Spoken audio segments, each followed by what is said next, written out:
Սամվել Կարապետյանը կարևորագույն անգնահատելի, անուրանալի գործեր է արել թե Հայաստանի, թե Արցախի համար։ Ես շատ լավ հիշում եմ Արցախում հիվանդանոցը, ինչ բարեկարգ, ինչ ժամանակակից վիճակում էր եւ ինչ հզոր դեր կատարեց մարդասիրական պատերազմի ժամանակ, դրանից առաջ։ Ավելին անգամ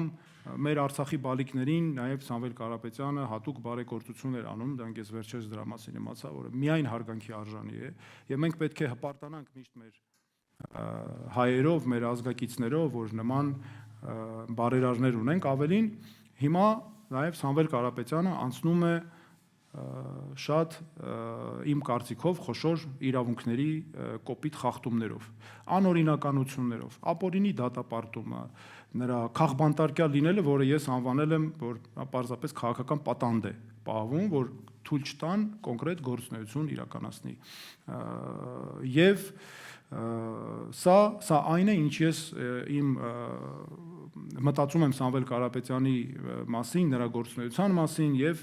բնականաբար իմ կարծիքով սա միայն հպարտության արժանի է եւ նաեւ նրա աջակցությունը հայոց եկեղեցուն նույնպես ունի անուրանալի նշանակություն։ Բայց եկեք մյուս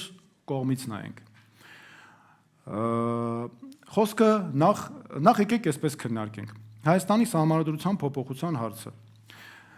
Ես որպես իրավաբան խնդիր եմ տեսնում իհարկե նրանում, որ մեկ մարդու համար առաջարկվում է փոխել Սահմանադրություն։ Դա ինձ համար անընդունելի է։ Հայաստանի Հանրապետության խնդիրների արմատը հենց նրանում է, այսքան տարիներ, որ ամեն ղեկավար փորձել է իր համար հարմարեցնել Սահմանադրությունը։ Դա ինձ համար անընդունելի է։ Սահմանադրության պահանջը պատահական չէ, որ ամրագրվել է եւ դա պետության անվտանգության համար է կարևոր, հատկապես մենք այսպիսի իրավիճակում ենք գտնվում, որ նման մարտահրավերների պայմաններում իմ կարծիքով դա անընդունելի է եւ այո, ես ճիշտ չեմ համարում դա անելը։ Եթե Սամվել Կարապետյանը եւ նրա ղեկավարած ուժը կհավաքեն